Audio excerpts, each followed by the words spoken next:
Pemirsa, puluhan kios UMKM di kawasan distrik Blok M ditinggalkan oleh para pedagang karena naiknya harga sewa. Menanggapi kenaikan harga sewa, Gubernur Jakarta Pramono Anung memberi keringanan biaya kepada pedagang yang terdampak.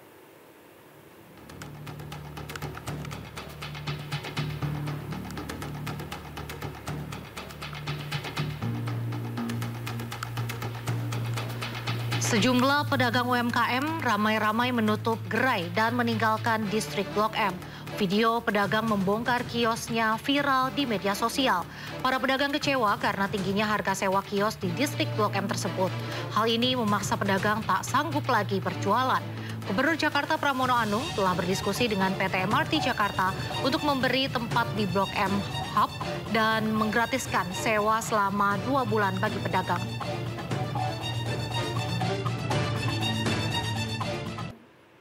Informasi berikutnya pemirsa, ada kabar gembira bagi mahasiswa di Jakarta. Pemprov DKI Jakarta akan memberikan beasiswa kuliah ke luar negeri bagi 100 orang mahasiswa. Gubernur Jakarta Pramono Anung akan meluncurkan beasiswa bagi warga Jakarta yang mirip dengan skema beasiswa LPDP Kementerian Keuangan. Beasiswa difokuskan bagi mahasiswa Jakarta yang ingin melanjutkan kuliah ke luar negeri, terutama bagi mereka yang berasal dari keluarga kurang mampu. Nantinya para penerima beasiswa diwajibkan kembali ke Jakarta untuk berkontribusi membangun Jakarta di masa depan. Persiapkan, mudah-mudahan tahun depan sudah bisa mulai, kalau bisa 100 aja mahasiswa yang kita berikan LPDP untuk dengan pola Jakarta ya, yang bisa sekolah ke luar negeri, saya yakin akan menjadi modal yang baik untuk anak-anak Jakarta, terutama bagi yang tidak beruntung.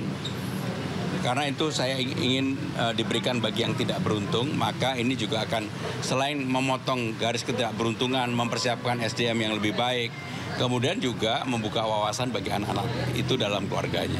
Jadi saya akan lakukan itu. Gubernur Jakarta Pramono Anung menyebut gara-gara takut tak bisa kredit rumah, anak muda di Jakarta takut untuk menikah. Bagi warga kelas menengah, gaji yang dipersyaratkan untuk kredit rumah masih jauh dari hitungan cicilan.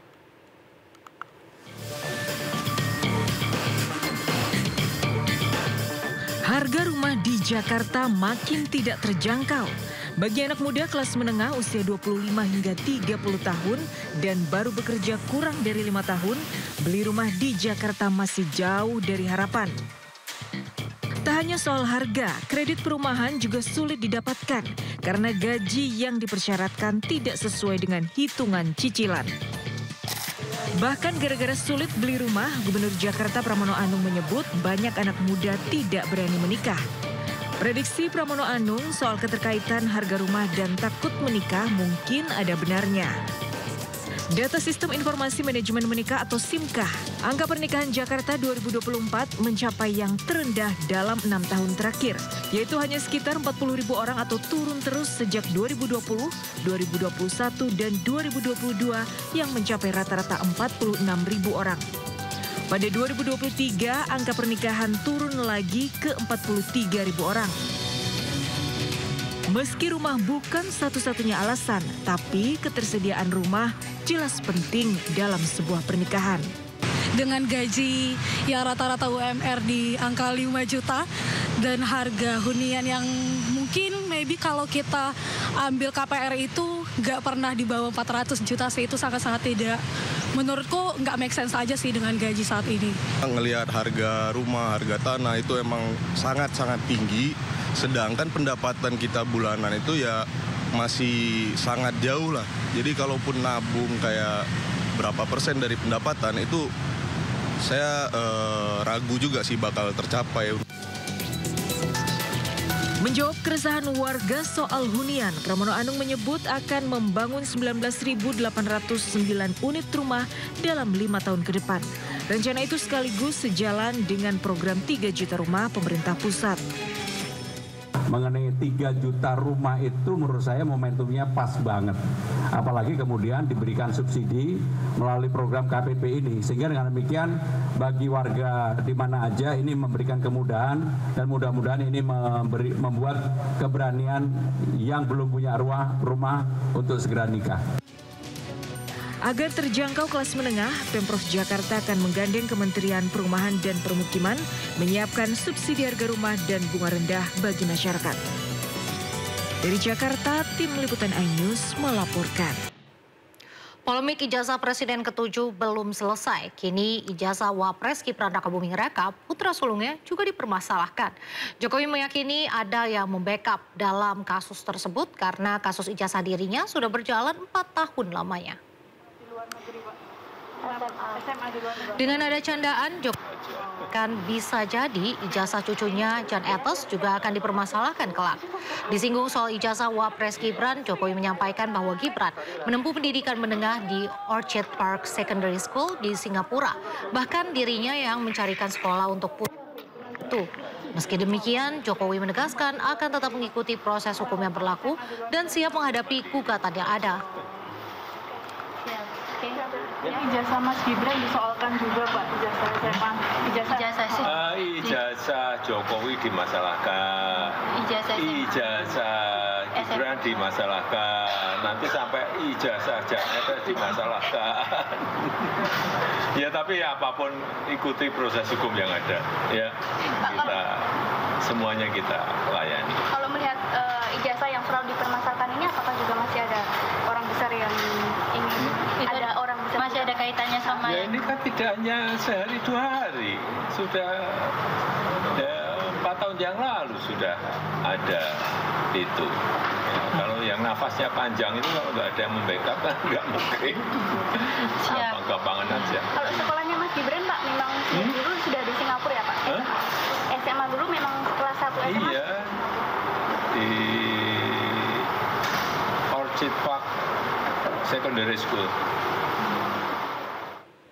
Sebelumnya, sidang perdana gugatan terhadap Wapres Gibran Rakabuming Raka yang rencananya dilaksanakan di Pengadilan Negeri Jakarta Pusat ditunda. Suban Palal menggugat secara perdata Wakil Presiden Gibran Rakabuming Raka melalui Pengadilan Negeri Pusat. Dalam gugatannya, Suban juga menggugat KPU soal melawan hukum karena penetapan Gibran sebagai Wakil Presiden dinilai tidak sah. Suban menggugat sebesar 125 triliun. Hasil gugatan tersebut nantinya akan disetorkan ke kas negara yang bermanfaat untuk seluruh warga negara Indonesia.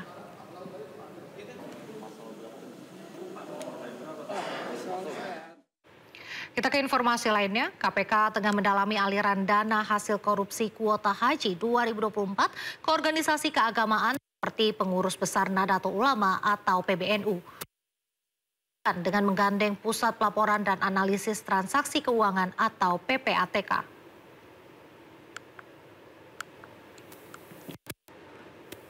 Menurut Asep Guntur Rahayu, Deputi Penindakan dan Eksekusi KPK, penelusuran aliran dana ke organisasi keagamaan ini karena kasus kuota haji erat kaitannya dengan penyelenggaraan ibadah. Mengingat haji merupakan bagian dari praktik keagamaan, maka persoalan ini menyangkut umat beragama dan proses peribadatan yang tentunya juga berkaitan dengan organisasi keagamaan. Asep menegaskan KPK juga telah memanggil sejumlah pihak yang diduga berkaitan dengan PBNU. Salah satunya staf PBNU Saiful Bahri pada Selasa 9 September 2025. Pemeriksaan Saiful ini berkaitan dengan mantan staf khusus pada era Menteri Agama Yakut Holil Qomas, Iskfah Abidal Aziz alias Gus Alex. Dalam rangka kita mencari kemana, kita sering sampaikan bahwa kita melakukan penelusuran dari uang yang pada tahap awal kita sampaikan secara kasar itu sekitar 1 triliun itu. Nah, kita kan cari kemana saja. Nah, tentunya kami benar berkoordinasi dan komunikasi dengan PPATK. Kemudian kenapa harus ke lembaga-lembaga keagamaan seperti itu? Pertama karena memang ini permasalahan kuota haji ini terkait dengan penyelenggaraan ibadah di salah satu